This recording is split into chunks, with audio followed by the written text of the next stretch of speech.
ઓમ ભગવતે વાસુદેવાય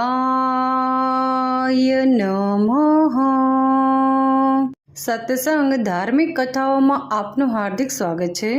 આજે આપણે અષાઢ સુદ દસમના દિવસે કરવામાં આવતું આશા દશમીના વ્રત વિશે જાણીશું। આ વ્રતના નામ ઉપરથી જ આપણને ખ્યાલ આવે છે કે આ વ્રતથી આપણી સર્વ આશા પૂર્ણ થઈ જાય છે। આ વ્રત સૌ પ્રથમ દમયંતીએ કર્યું હતું। આ વ્રતના પ્રતાપે તેને નળ રાજા તેના પતિ તરીકે મળ્યા હતા। આ વ્રત કરનારે સવારે વહેલા ઉઠી નાહી ધોઈ અને સ્વસ્થ થઈ પછી આપણે ઈષ્ટદેવની જેવી રીતે પૂજા કરતા એવી રીતે તમારે તમારા ઈષ્ટદેવની પૂજા કરવાની છે। પછી તમારે એક બાજોઠ અથવા તો પાટલો લેવાનો છે, તેના ઉપર એક સ્વસ્થ વસ્ત્ર પાથરવાનું છે અને આ પાટલા ઉપર આપણે ભગવાન વિષ્ણુની સ્થાપના કરવાની છે। તમારા ઘરમાં વિષ્ણુની છબી કે મૂર્તિ જે પણ હોય તેની સ્થાપના કરી શકો છો। પછી આપણે દીવાબત્તી કરી અને ભગવાન વિષ્ણુની પૂજા અર્ચના કરવાની છે। કંકુથી તિલક કરવાનો છે, ચોખા લગાવવાના છે, પુષ્પનો હાર પહેરાવવાનો છે, પુષ્પ ચડાવવાના છે। પ્રસાદમાં આપણે કોઈ પણ મીઠાઈ અથવા તો ફળ ધરાવી શકીએ છીએ। આ દિવસે તમારે એકટાણું કરવાનું છે। એકટાણું તમે બપોરે અથવા તો સાંજે કરી શકો છો।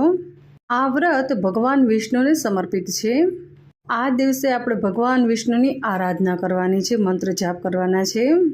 આખા દિવસ દરમિયાન તમારે ભગવાન વિષ્ણુની માળા કરવાની છે અને મંત્ર જાપ કરવાના છે। આપણને જે પણ મંત્ર જાપ આવડતા હોય તે આપણે કરી શકીએ છીએ। વિષ્ણુ ભગવાનની અષ્ટોત્તર શતનામાવલી, વિષ્ણુ સહસ્ત્રનો પાઠ, ઓમ નમો ભગવતે વાસુદેવાય મંત્ર જાપ પણ તમે કરી શકો છો।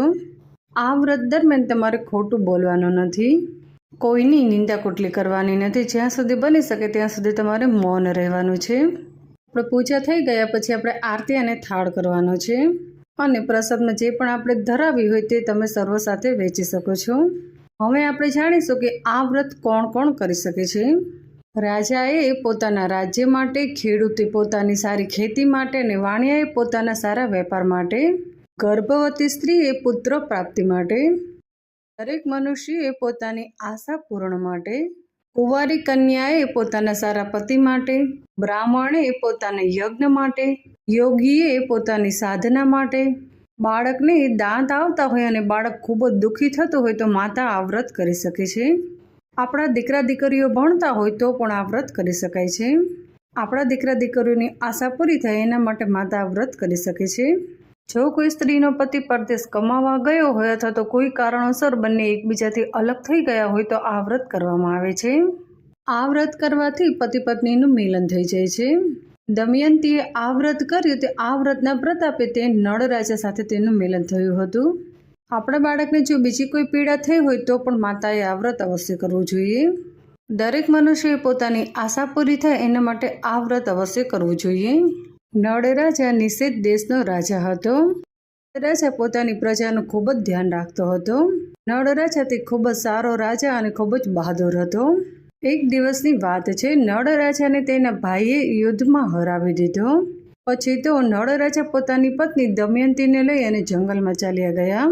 જંગલમાં જઈ અને તે ફક્ત જળ ગ્રહણ કરી અને પોતાનું જીવન વિતાવતા હતા। એક દિવસ નળ રાજાએ સોનાના હંસોને જોયા। આ જોઈ અને નળ રાજાને તે ખૂબ જ કુતૂહલતા થઈ કે સોનાના હંસ તે કંઈ હોતા હશે। ત્યારે દમયંતી ઘસઘસાટ ઊંઘતી હતી અને નળ રાજાએ આ સોનાના હંસો પકડવા માટે તે હંસો ઉપર પોતાનું જે કપડું હતું તે કપડું બિછાવી દીધું। આ હંસો તો નળ રાજાનું કપડું લઈ અને આકાશમાં ઉડી ગયા। આથી નળ રાજા તો ખૂબ જ નિરાશ થઈ ગયા। નળ રાજાને તો મનોમન એક વિચાર આવ્યો અને તે ઊંઘતી દમયંતીને મૂકી અને ક્યાંય ચાલ્યા ગયા। થોડી વાર થઈ પછી દમયંતીની ઊંઘ ઉડી ગઈ અને તેને આજુબાજુ જોયું તો નળ રાજા ક્યાંય ન હતા। તે થોડીવાર શોધવાની કોશિશ કરી પરંતુ નળ રાજા મળ્યા નહીં। આથી તે ખૂબ જ કારમું કલ્પાત રુદન કરવા લાગી અને તે પોતાના પતિને શોધવા માટે જંગલમાં અહીંયા ત્યાં ભટકવા લાગી પરંતુ નળ રાજા તેને ક્યાંય મળ્યા નહીં। આવી રીતે તે પોતાના પતિને ગોતી ગોતી એક આશ્રમમાં આવી ગઈ। દમયંતીની આવી દશા જોઈને આશ્રમમાં જે નાના નાના શિષ્ય હતા તે તેને કુતૂહલતાપૂર્વક જોઈ રહ્યા હતા।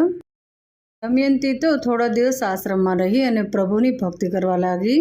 પછી તો ત્યાં એક બ્રાહ્મણ દંપતી આવ્યા અને તેમને દમયંતીને ઓળખી અને તે પોતાના માતા પિતા પાસે દમયંતીને લઈ ગયા। દમયંતી તો પોતાના માતા પિતાના ઘરે રહેવા લાગી પરંતુ તે પોતાના પતિને ખૂબ જ યાદ કરતી હતી. તેને ઘરમાં ક્યાંય પણ ચેન પડતું ન હતું. દમયંતીએ પોતાના માતા પિતાને કહ્યું કે તમે બ્રાહ્મણોને બોલાવો અને તેમને પૂછો કે હવે આપણે શું કરવું જોઈએ, આપણે શું કરીએ જેથી મને મારા પતિ પાછા મળી જાય. દમયંતીના કહેવા પ્રમાણે તેના પિતાએ બ્રાહ્મણોને બોલાવ્યા અને બ્રાહ્મણોને બધી વાત કરી. ત્યારે બ્રાહ્મણે દમયંતીને કહ્યું કે અષાઢ સુદ દસમના દિવસે આશા દશમીનું વ્રત આવે છે. આ વ્રત તમારે પૂર્ણ શ્રદ્ધા અને ભક્તિભાવથી કરવાનું છે. આ વ્રતના પ્રતાપે અવશ્ય તમારા પતિ તમને પાછા મળી જશે. પછી તો દમયંતીના પિતાએ બ્રાહ્મણોને યોગ્ય દક્ષિણા આપી અને તેમને વિદાય કર્યા. બ્રાહ્મણોના કહેવા પ્રમાણે દમયંતીએ અષાઢ સુદ દશમીના દિવસે આશા દશમીનું વ્રત કર્યું. આ વ્રત તેને પૂર્ણ શ્રદ્ધા અને ભક્તિભાવથી કર્યું. દમયંતીએ તો વ્રતના આખા દિવસ દરમિયાન ભગવાન વિષ્ણુની આરાધના કરી. થોડા દિવસ થયા ત્યાં નળ રાજા પાછા આવી ગયા. નળ રાજાએ તો પોતાનું રાજ્ય પાછું મેળવવા માટે તેના ભાઈ સાથે યુદ્ધ કર્યું અને યુદ્ધમાં નળ રાજા જીતી ગયા. પછી તો નળ રાજા અને દમયંતી ખુશી ખુશી રહેવા લાગ્યા અને કેટલા બધા વર્ષો સુધી તેમણે રાજ્ય કર્યું. અને પછી દમયંતીને મોક્ષ મળી ગયો અને તે સ્વર્ગમાં ગઈ. આવી રીતે આશા દશમીનું વ્રત કરવાથી આપણી સર્વ આશા પૂર્ણ થાય છે. આ આશા દશમીનું વ્રત ભગવાન શ્રી કૃષ્ણએ અર્જુનને કહ્યું હતું. આ વ્રત અર્જુનને ત્યારે કહ્યું હતું તે જ્યારે તે લોકો જુગારમાં બધું જ હારી ગયા હતા. ભગવાન શ્રી કૃષ્ણએ અર્જુનને કહ્યું હતું કે જુગાર તે ખૂબ જ ખરાબ આદત છે. આના લીધે ગમે તેવો રાજા હોય તો પણ તે રંક થઈ જાય છે. આપણી પાસે ગમે તેટલી ધન સંપત્તિ હોય પણ જો આપણે જુગાર રમીએ તો તે બધું સર્વ ચાલી જાય છે. આ કથા હતી અષાઢ સુદ દસમના દિવસે કરવામાં આવતું આશા દશમીના વ્રતની. અહીં આપણે આ વિડીયો સમાપ્ત કરીએ છીએ. જય શ્રી કૃષ્ણ.